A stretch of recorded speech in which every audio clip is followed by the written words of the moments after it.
두 아이와 계모가 있는 나무꾼이 있었다. 소년의 이름은 헨젤이고 소녀의 이름은 그레텔이었습니다. 그들은 너무 가난하게 살았기 때문에 때로는 먹을 것이 없었습니다.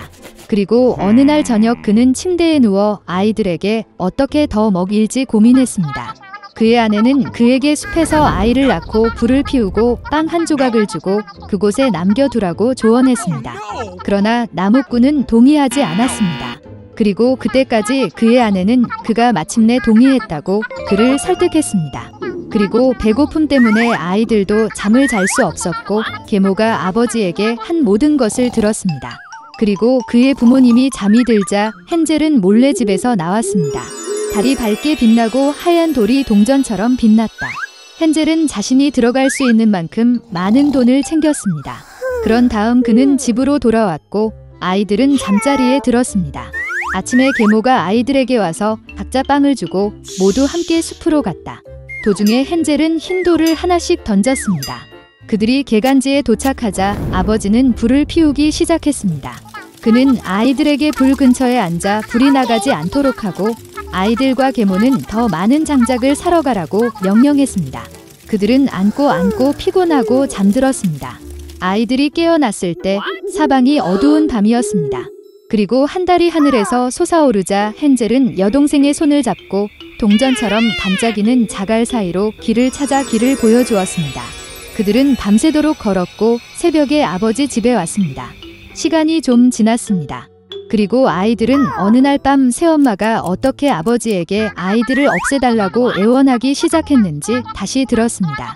그는 거절했지만 그의 아내는 그의 말을 듣고 싶지 않았고 그녀는 그에게 온갖 비난을 저주하고 표현했습니다. 부모가 잠이 들었을 때 헨젤은 지난번처럼 돌을 모으고 싶었지만 계모가 문을 잠그고 소녀는 집을 떠날 수 없었습니다. 이른 아침에 아이들은 이전보다 훨씬 적은 양의 빵 한 조각을 받았습니다. 숲으로 가는 길에 헨젤은 주머니에 그의 조각을 찢고 부스러기를 땅에 던졌습니다. 계모는 그들을 더 숲으로 데려갔습니다. 다시 큰 불이 켜지고 아버지는 아이들과 계모가 나무를 더 자르는 동안 아이들에게 불을 보라고 명령했습니다. 점심시간이 되자 그레텔은 그녀의 빵 조각을 헨셀과 공유했습니다. 그리고 그들은 잠들었습니다. 우리는 어두운 밤이 되었을 때 일어났습니다. 그리고 한 달이 지나서 그들은 길을 가는데 하나의 부스러기를 찾을 수 없었습니다. 숲에서 나부끼고 있는 수천 마리의 새들이 오랫동안 그 부스러기를 먹고 있었기 때문입니다. 그래서 아이들은 아주 오랫동안 걸었지만 숲에서 나올 수 없었습니다. 갑자기 길은 그들을 오두막으로 이끌었습니다. 가까이 다가가자 아이들은 집이 모두 빵과 비스킷으로 지어졌으며 창문은 순수한 설탕으로 만들어져 있는 것을 보았습니다.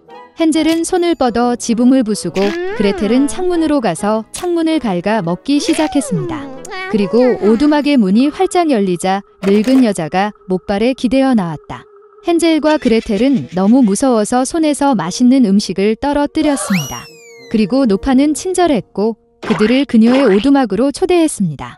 이미 식탁에는 우유, 쿠키, 사과, 견과류 등 풍부한 음식이 있었습니다. 저녁 식사 후 노파는 아이들을 위해 깨끗한 침대 2개를 만들었고 헨젤과 그녀의 여동생은 그들이 천국에 있다고 생각했습니다. 그러나 노파는 애정이 있는 척했을 뿐이지만 사실 그녀는 아이들을 유혹하기 위해의 목적을 위해 빵집을 지은 사악한 마녀였다. 이른 아침 아이들이 자고 있는 동안 그녀는 헨젤을 데리고 작은 우리에 넣었습니다.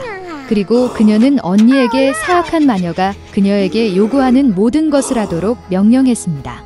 노파는 나중에 그를 먹기 위해 소년을 살찌기로 결정했습니다. 그래서 그레텔은 헨셀을 위해 가장 맛있는 음식을 요리하기 시작했고 그녀는 남은 음식만 얻었습니다. 얼마 지나지 않아 소녀는 뚱뚱해지지 않았습니다. 그런 다음 노파는 더 이상 기다리지 않고 헨셀을 요리하고 먹기로 결정했습니다. 그녀는 그레텔에게 스토브에 불을 붙이고 물을 뿌리라고 명령했습니다. 스토브가 따뜻해졌을 때 노파는 그녀에게 스토브에 올라가 충분히 뜨거운지 확인하라고 명령했습니다. 그래서 그녀는 그 소녀를 불 속으로 밀어넣고 그녀를 굽고 싶었습니다. 그러나 그레텔은 그녀의 마음에 무엇이 있는지 알고 있었습니다.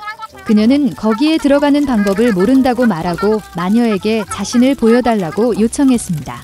노파는 화를 내고 오븐에 들어갔다. 그런 다음 그레텔이 그녀를 밀고 마녀 뒤에 셔터를 쾅 닫았습니다. 와우, 그 늙은 여자는 얼마나 심하게 울부짖었습니까? 한편 그레텔은 헨젤로 달려가 새 장을 열었습니다. 동생을 풀어준 후 그들은 사방에 진주와 보석 상자가 있는 마녀의 방으로 가서 주머니를 채우고 집으로 돌아갔다.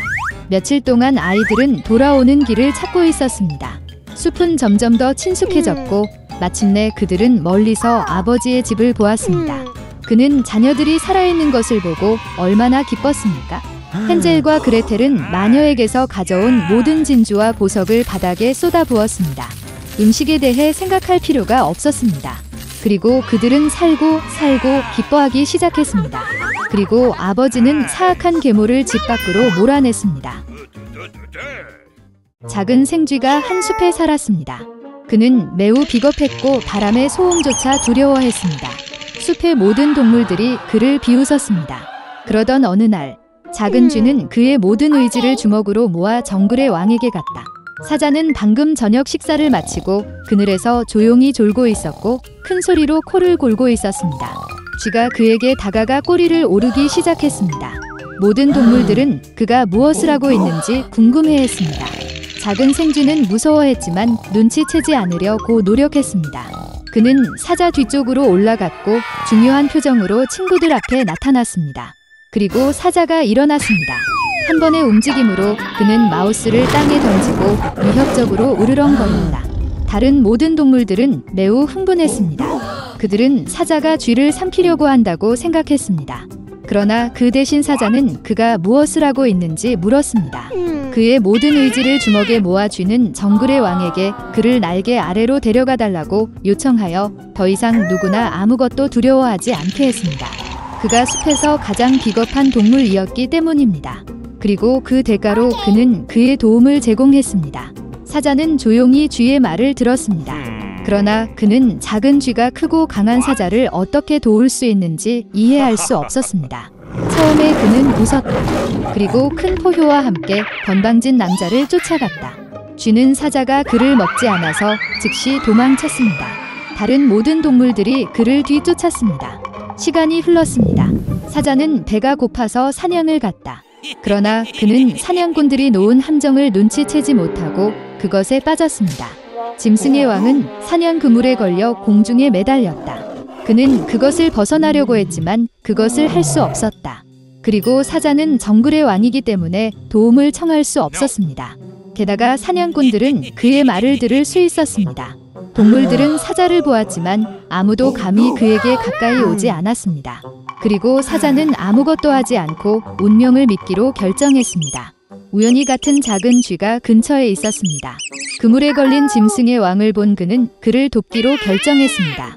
쥐는 사자의 긴 꼬리 위로 올라갔고 그물에 도달했을 때 그것을 갉아 먹기 시작했습니다. 얼마 후 동물 무리가 함정 근처에 모였습니다. 모든 사람들이 무슨 일이 일어나고 있는지 보는 것은 흥미로웠습니다. 갑자기 먼 곳에서 사냥꾼들의 외침이 들렸다. 동물들은 무서워서 숲으로 도망쳤습니다. 하지만 쥐는 계속해서 그물을 갉아 먹었습니다. 결국 그물이 끊어졌고 사자는 그물에서 해방되었습니다. 두 번 생각하지 않고 쥐는 등을 대고 달아났다. 사자가 동굴에 도착했을 때 그는 쥐에게 사과했습니다. 그리고 그는 그러한 작은 동물을 과소평가하여 아무 쓸모가 없다고 결정했다고 말했습니다. 그리고 작은 쥐가 짐승의 왕의 생명을 구했다는 사실 때문에 이제는 더 이상 아무것도 두려워할 필요가 없습니다. 이제부터 사자는 그를 날개 아래로 데려갑니다. 모든 동물들은 무슨 일이 일어나고 있는지 보며 웃으며 용감한 쥐에게 박수를 보냈습니다. 그 이후로 사자와 쥐는 가장 친한 친구가 되었고 숲은 영원히 평화로워졌습니다.